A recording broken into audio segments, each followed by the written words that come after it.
Introduction: the economy is in tatters, your job is in trouble if you still have a job. And you know what? I've been saying it for years. It took a global financial meltdown for most to hear it. But this book isn't about how or why everything has gone to hell in a handbasket. It's about why this bad news turns out to be very good news if you know what to do about it. I learned about business from two people: my father, who was a very well-educated, highly placed government employee, and my best friend's father, who was an 8th grade dropout and self-made millionaire. My real father suffered financial problems his entire life and died with little to show for all the long years of hard work. My best friend's dad became one of the richest men in Hawaii. I thought of these two men as my poor dad and my rich dad. I loved and admired my real dad very much, and vowed that I would help as many people as possible avoid suffering the kinds of indignities and failures that plagued his path. After I left home, I had all kinds of experiences. I served in the Marines as a helicopter pilot in Vietnam. I went to work for Xerox, starting out as their worst salesperson and leaving 4 years later as their best. After leaving Xerox, I developed several multimillion-dollar international businesses and was able to retire at the age of 47 to pursue my passion to teach others how to build wealth and live the lives they dream of living, instead of settling for mediocrity and sullen resignation. In 1997, I wrote about my experiences in a little book. I must have touched a chord with at least a few readers. Rich Dad Poor Dad shot to the top of the New York Times bestseller list and stayed there for more than 4 years, and has been described as the best-selling business book of all time. Since then, I've put out a whole series of Rich Dad books, and although each one has a slightly different focus, they all deliver the exact same message as that first book, and it's the message at the heart of this book you now hold in your hands: take responsibility for your finances or get used to taking orders for the rest of your life. You're either a master of money or a slave to it. Your choice. 11 Introduction: I was incredibly fortunate in my life to have experiences and mentors that showed me how to build genuine wealth. As a result, I was able to retire completely from any need to work ever again. Up until that time, I was working to build my family's future. Since then, I've been working to help build yours. For the past 10 years, I have devoted my life to finding the most effective and practical ways to help people transform their lives in the 21st century by learning how to build genuine wealth. Through our Rich Dad books, my partners and I have written about many different types and forms of enterprise and investment. But during these years of intensive research, I have come across one business model in particular that I believe holds the greatest promise for the largest number of people to get control of their financial lives, their futures, and their destinies. One more thing. When I say genuine wealth, I'm not talking about money alone. Money is part of it, but it's not the whole. Building genuine wealth is as much about the builder as it is about the built. In this book, I'm going to show you why you need to build your own business, and exactly what kind of business. But this isn't just about changing the type of business you're working with, it's also about changing you. I can show you how to find what you need to grow the perfect business for you, but for your business to grow, you will have to grow as well. Welcome to the business of the 21st century. 12 Part 1 Take control of your future: why you need to have a business of your own. Chapter 1 The rules have changed. We live in troubled times. The last few years have brought us a steady parade of fear and panic in the headlines, boardrooms, and kitchen tables across America. Globalization, outsourcing, downsizing, foreclosures, subprime mortgages and credit default swaps, Ponzi schemes, Wall Street fiascos, recession. It's just one piece of bad news after another. During the first few months of 2009, U.S. company layoffs reached about 250,000 per month. As I write this in late 2009, unemployment is at 10.2% and still rising, and underemployment, where your job stays in place but your hours and pay are drastically cut back, is even worse. The rampant decline in gainful employment is a ravaging epidemic to which few are immune. From executives and middle managers to administration employees and blue-collar workers, from bankers to retail clerks, all are at risk. Even the healthcare industry, until recently considered a job-safe zone, is trimming away significant chunks of its workforce. In a 2009 USA Today survey, 60% of Americans polled said they see today's economic situation as the biggest crisis in their lifetime. In the fall of 2008, a lot of people's retirement portfolios suddenly lost half their value or more. Real estate crashed. What people thought were their solid, reliable assets turned out to be about as solid as water vapor. Job security is gone, a thing of the past. In a 2009 USA Today survey, 60% of Americans polled said they see today's economic situation as the biggest crisis in their lifetime. Of course, you already know all this. But here's what you may not know: none of this is really news. Sure, it took a major economic crisis for people to start waking up to the fact that their livelihoods were at risk. But your income didn't become at risk overnight, it was always at risk. Most of the US population has been living for years on the knife-edge precipice between solvency and ruin, relying on the next paycheck or two to meet each 3C. Chapter 1, the rules have changed month's expenses, typically with only a very thin cushion of cash savings or more often, no cushion at all. That paycheck is called trading your time for money, and during a recession, it is the least reliable source of income there is. Why? Because when the number of employed people starts dropping, there is less disposable income in circulation to pay for your time. I told you so not to be an I told you so, but I told you so. I've been saying this for years: there is no longer such a thing as a safe and secure job. Corporate America is a 20th century dinosaur, trembling on the edge of extinction, and the only way for you to have a genuinely secure future is for you to take control of that future. Here's what I wrote in 2001, in a book titled The Business School for People Who Like Helping People. In my opinion, the United States and many Western nations have a financial disaster coming, caused by our educational system's failure to adequately provide a realistic financial education program for students. That same year, in an interview for Nightingale Conant, I said, if you think mutual funds are going to be there for you, if you want to bet your life on the ups and downs of the stock market, that's your retirement you're betting on.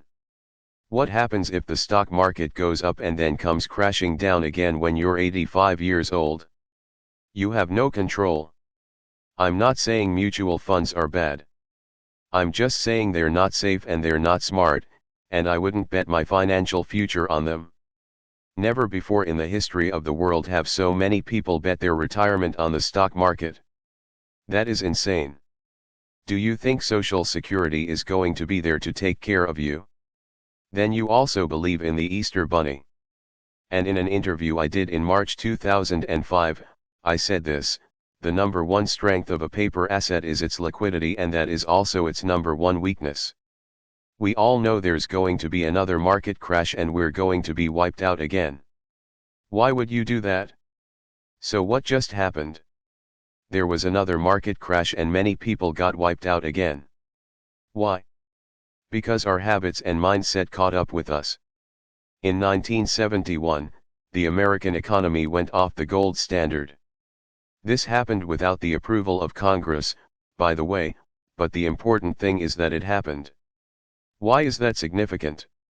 Because it cleared the way for us to start printing for the business of the 21st century more and more money, as much as we liked, without it being tied to any actual, hard, real value.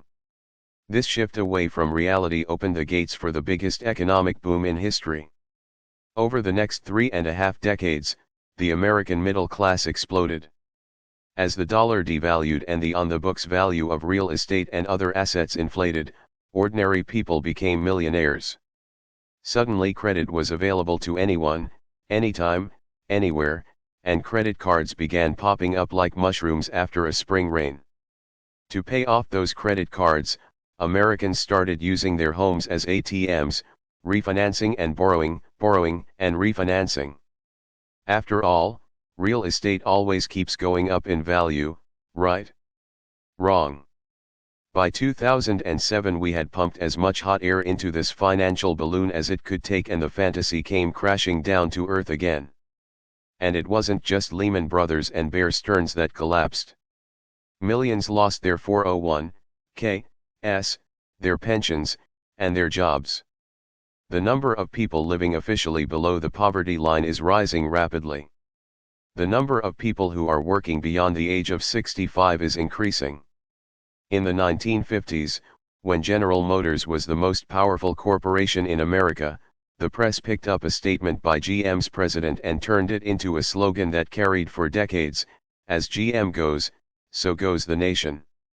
Well, folks, that may not be all good news, because where GM went in 2009 was into bankruptcy, and by that same summer, the state of California was paying its bills with EIS instead of cash. Right now, the percentage of Americans who own their homes is dropping. Mortgage foreclosures are at an all-time high. The number of middle-class families is dropping. Savings accounts are smaller, if they exist at all, and family debt is greater. The number of people living officially below the poverty line is rising rapidly. The number of people who are working beyond the age of 65 is increasing. The number of new bankruptcies is going through the roof. And many Americans do not have enough to retire, not even close. Has all this bad news got your attention? Sure it has, and you're not alone. Americans everywhere have finally stopped rolling over and hitting the snooze button. Great. Now you're awake to what's going on, and it isn't pretty. So let's take a deeper look and see what it really means and what there is you can do about it.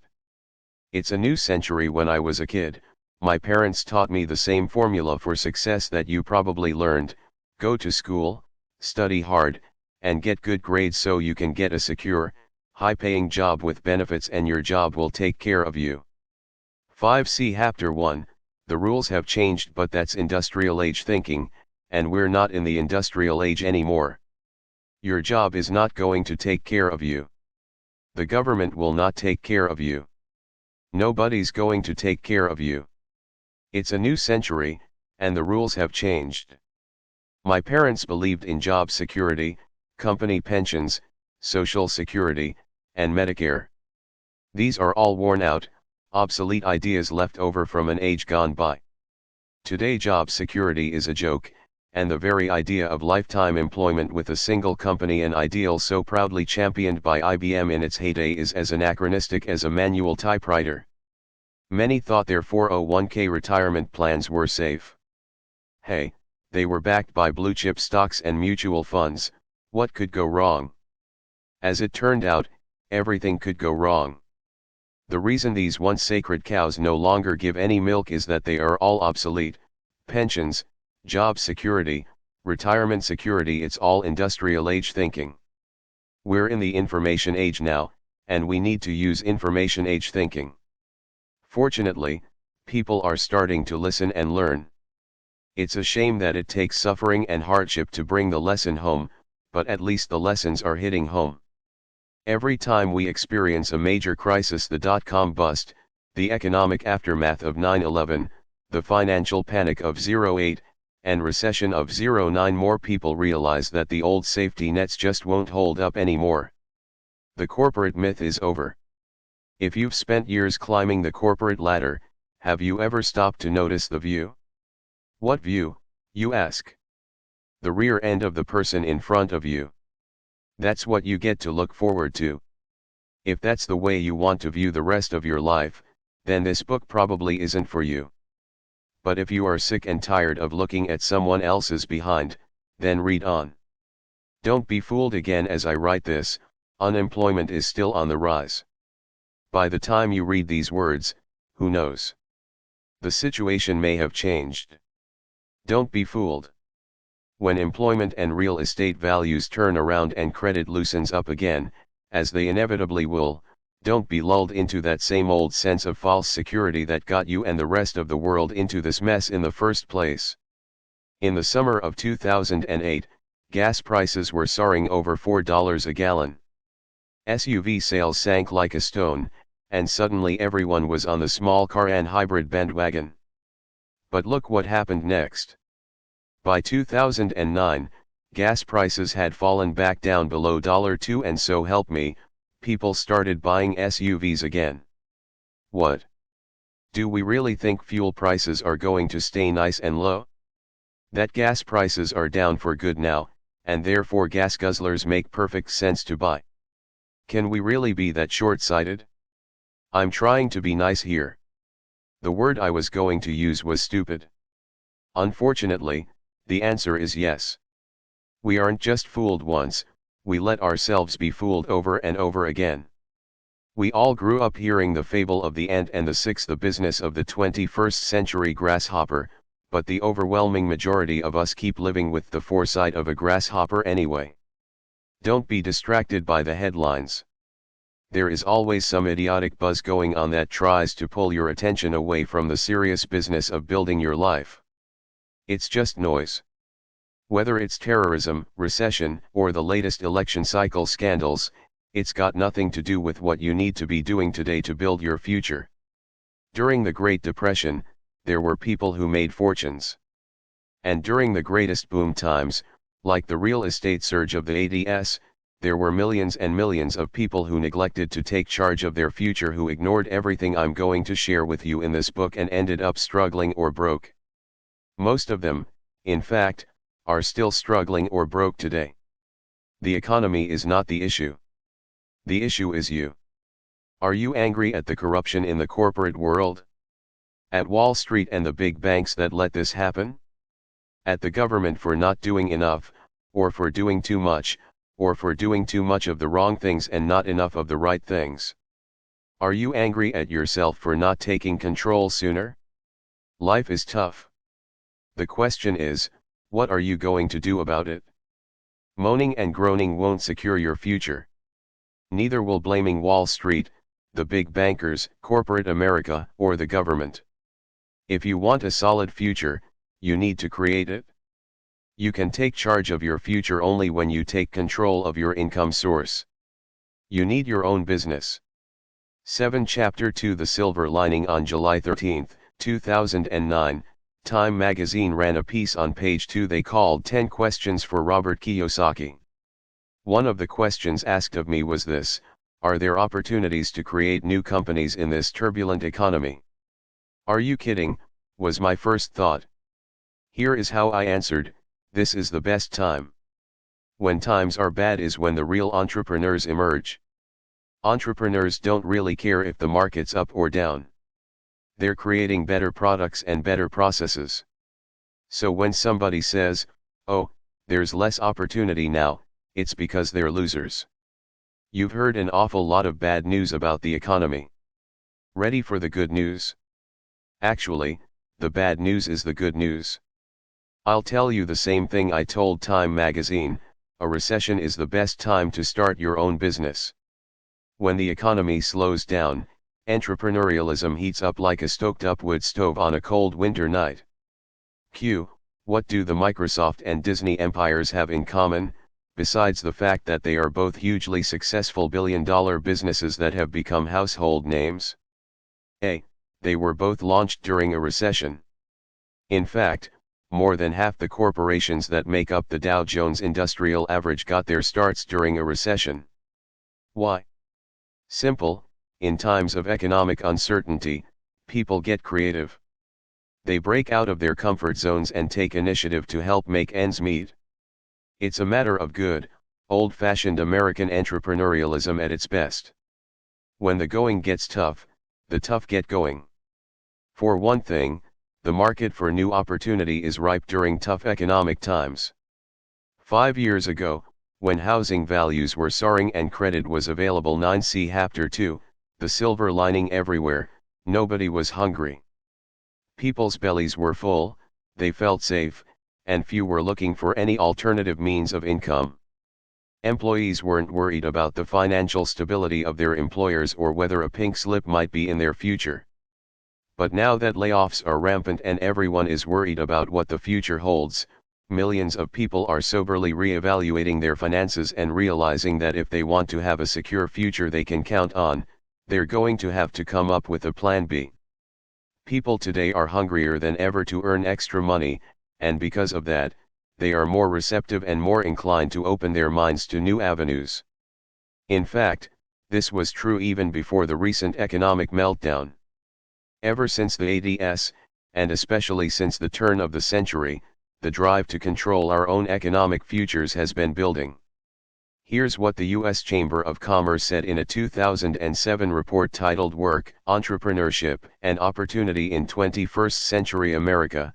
Millions of Americans are embracing entrepreneurship by running their own small businesses.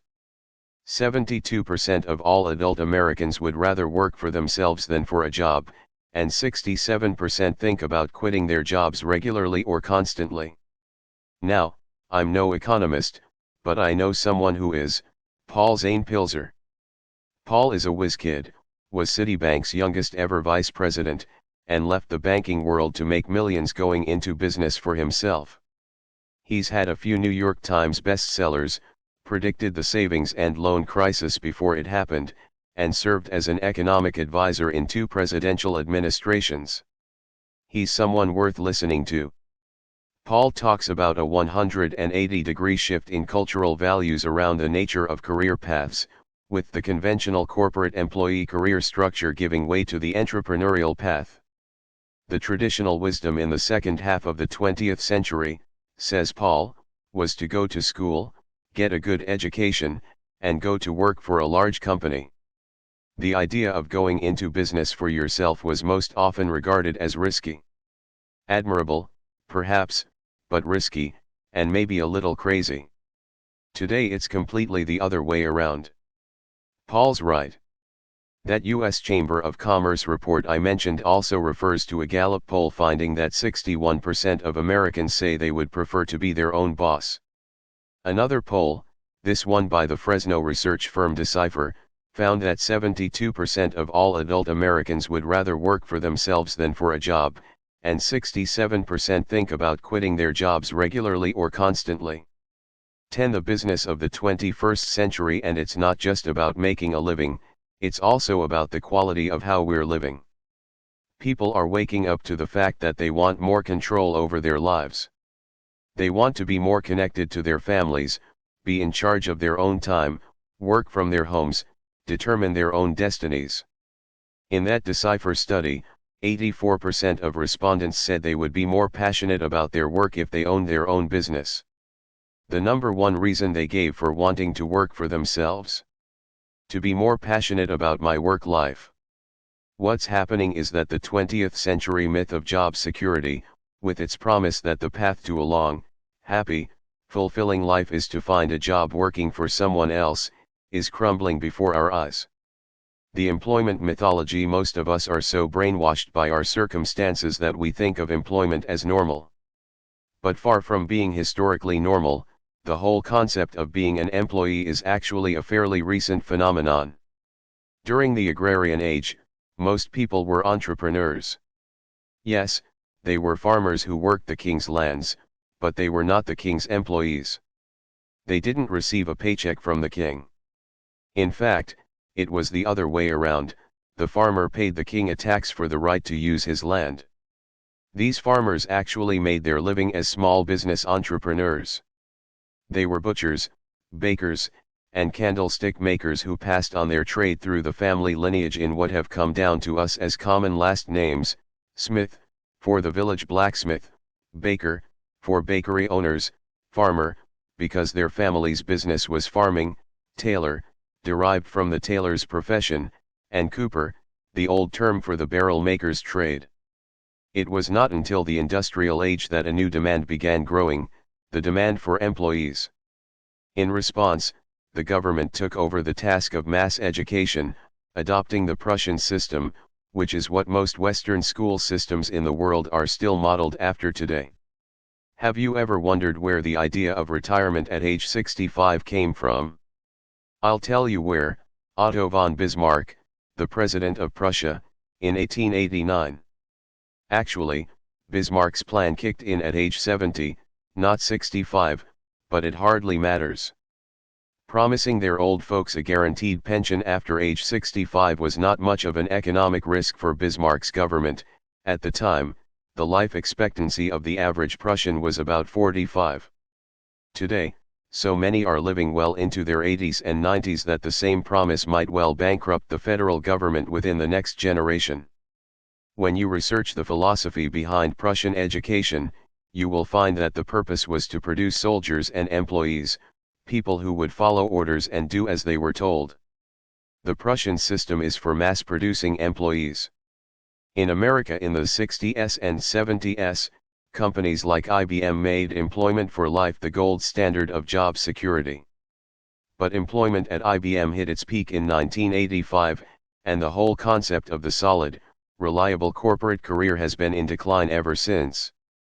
11C Chapter 2, The Silver Lining. As GM goes, so goes the nation. Here we are, half a century later, and things aren't going so well for GM. Does that mean America is doomed? No, but here's what is doomed: the myth of corporate security and the 40-year plan. Entrepreneurial fever. I'm not saying employment is a bad thing. I'm just saying it's only one way of generating income, and one that is extremely limited. What's happening right now is that people are waking up to this fact. These people, including you, are realizing that the only way they're going to have what they really want in life is by setting foot on the path of the entrepreneur. And by the way, I'm not the only one who sees this. You may or may not have heard of Muhammad Yunus, author of Banker to the Poor, but the Nobel Committee in Oslo, Norway, has heard of him. They gave him the Nobel Peace Prize in 2006 for his concept of microcredit for third-world entrepreneurs. All people are entrepreneurs, says Yunus, but many don't have the opportunity to find that out. Entrepreneurial fever has been kicking into high gear, because when the economy slows down, entrepreneurial activity heats up.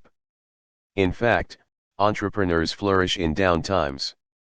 He said that before the economy started tanking in 07 and 08, and in the wake of all the financial bad news, more and more people are actively seeking the opportunity to do exactly what Mr. Yunus is talking about. Entrepreneurial fever has been kicking into high gear, because when the economy slows down, entrepreneurial activity heats up. In fact, entrepreneurs flourish in down times. In times of uncertainty, we look for other ways to generate income. When we know we can't rely on employers, we begin to look to ourselves. We start thinking maybe it's time to break out of our comfort zones and get creative to help make ends meet.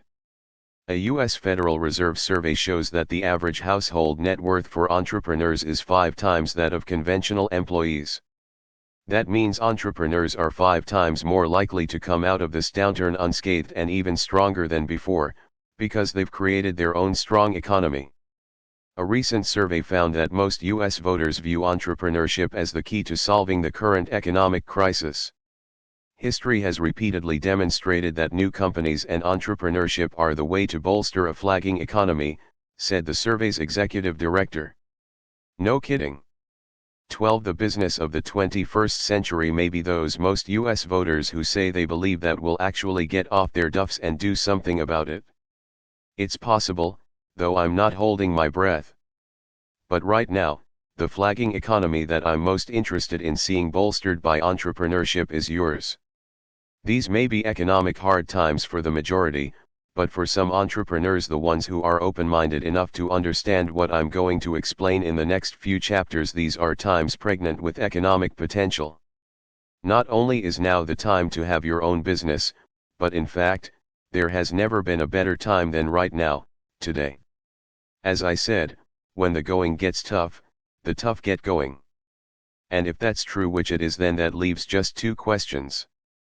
First, are you willing to be tough? And if your answer is yes, then question number 2 is, get going doing what? I can't answer that first question for you, but I know exactly how to answer the second one. Answering that question is what this book is all about. 13 Chapter 3 Where do you live? So you've been working hard for years, climbing the ladder. Maybe you're still near the bottom of the ladder, or maybe you even got near the top. Where you are on the ladder doesn't really matter. What matters is the question that you may have forgotten to stop and ask before putting in all that time and effort climbing: where is this ladder planted? As Stephen R. Covey points out, it doesn't matter how fast or high you climb on the ladder if it's leaning against the wrong wall. The purpose of this chapter is for you to stop climbing for a minute and see where your ladder is planted. And, if you're not happy where it is, to find out where you might want to move it. How do you make the money you make? Most people assume that their financial standing is defined by how much they earn, how much they're worth, or some combination of both. And there's no doubt that this has some bearing. Forbes magazine defines rich as a person who earns in excess of $1 million per year, about $83,333 per month, or just under $20,000 a week, and poor as someone who earns less than $25,000 a year. But even more important than the quantity of money you make is the quality of money you make. In other words, not just how much you make, but how you make it, where it comes from. There are actually 4 distinct sources of cash flow. Each is quite different from the other, and each defines and determines a very different lifestyle, regardless of the amount of cash you earn. After publishing Rich Dad Poor Dad, I wrote a book to explain these 4 different income worlds. Many people have said that this book, Cash Flow Quadrant, is the most important writing I've done because it goes right to the heart of the crucial issues involved for people who are ready to make true changes in their lives. 15C Chapter 3, Where do you live? The cash flow quadrant represents the different methods by which a cash income is generated. For example, an employee earns money by holding a job and working for someone else or a company. The self-employed are people who earn money working for themselves, either as solo operators or through their own small business. A business owner owns a large business, typically defined as 500 employees or more, that generates money. Investors earn money from their various investments, in other words, money generating more money. E equals employee, S equals self-employed or small business owner, B equals business owner, I equals investor. Which quadrant do you live in? In other words, from which quadrant do you receive the majority of the income on which you live? The E quadrant. The overwhelming majority of us learn, live, love, and leave this life entirely within the E quadrant. Our educational system and culture train us, from the cradle to the grave, in how to live in the world of the E quadrant. The operating philosophy for this world is what my poor dad, my real father, taught me, and what you probably learned, too, when you were growing up: go to school, study hard and get good grades, and get a good job with benefits at a great company. The S quadrant. Driven by the urge for more freedom and self-determination, a lot of people migrate from the E quadrant to the S quadrant. This is the place where people go to strike out on their own and pursue the American dream. The S quadrant includes a huge range of earning power, all the way from the teenage freelance babysitter or landscaper just starting out in life to the highly paid private practice lawyer, consultant, or public speaker. But whether you're earning $8 an hour or $80,000 a year, the S quadrant is typically a trap. You may have thought you were firing your boss, but what really happened is that you just changed bosses. You are still an employee. The only difference is that when you want to blame your boss for your problems, that boss is you. The S quadrant can be a thankless and difficult place to live. Everyone picks on you here. The government picks on you. You spend 1 full day a week just in tax compliance. Your employees pick on you, your customers pick on you, and your family picks on you because you never take any time off. How can you? If you do, you lose ground. You have no free time because if you take time off, the business doesn't earn money. In a very real way, the S stands for slavery. You don't really own your business owns you. 16. The business of the 21st century. The B quadrant. The B quadrant is where people go to create big businesses. The difference between an S business and a B business is that you work for your S business, but your B business works for you. I have many B businesses, including my manufacturing business, my real estate business, mining companies, and others. Those who live and work in the B quadrant make themselves recession-proof, because they control the source of their own income. The I quadrant. This is not rocket science. My rich dad taught me to live in the I quadrant by playing Monopoly, and we all know how that works. 4 green houses, 1 red hotel, 4 green houses, 1 red hotel. Changing jobs is not changing quadrants. Now let me explain why it's so important to understand these different quadrants. How often have you heard someone complain about their job, then decide to make a change, only to end up a few years later with the same old complaints? I keep working harder and harder, but I'm just not getting ahead. Every time I get a raise, it gets eaten up by taxes and higher expenses. I'd rather be doing fill in the blank, but I can't afford to go back to school and learn a whole new profession at this stage of my life. This job stinks. My boss stinks. Life stinks. Etc. These and dozens of others like them are all statements that reveal a person who is trapped not in a certain job, but in an entire quadrant. The problem is, most of the time when people do get up the initiative to actually make a change in their lives, all they do is change jobs. What they need to do is change quadrants. Breaking away from those typical job structures and creating your own stream of income puts you in the best position to weather an economic storm, simply because you are no longer dependent on a boss or on the economy to determine your annual income. Now you determine it. 17C Chapter 3, Where do you live? The left-hand side, the E and S quadrants, is where most people live. That's where we are brought up and trained to live. Get good grades, so you can get a good job, we're told. But your grades don't matter in the B quadrant. Your banker doesn't ask to see your report card, he wants to see your financial statement. Breaking away from those typical job structures and creating your own stream of income puts you in the best position to weather an economic storm, simply because you are no longer dependent on a boss or on the economy to determine your annual income. Now you determine it. At least 80% of the population lives in the left-hand side of this picture. The E quadrant, especially, is where we are taught we will find safety and security. On the other hand, the right-hand side, the B and I quadrants, is where freedom resides. If you want to live on that side, then you can make it happen. But if you want the relative safety of the left-hand side, then maybe what I have to share here is not for you. That's a decision only you can make. Which quadrant do you live in? Which quadrant do you want to live in? 18.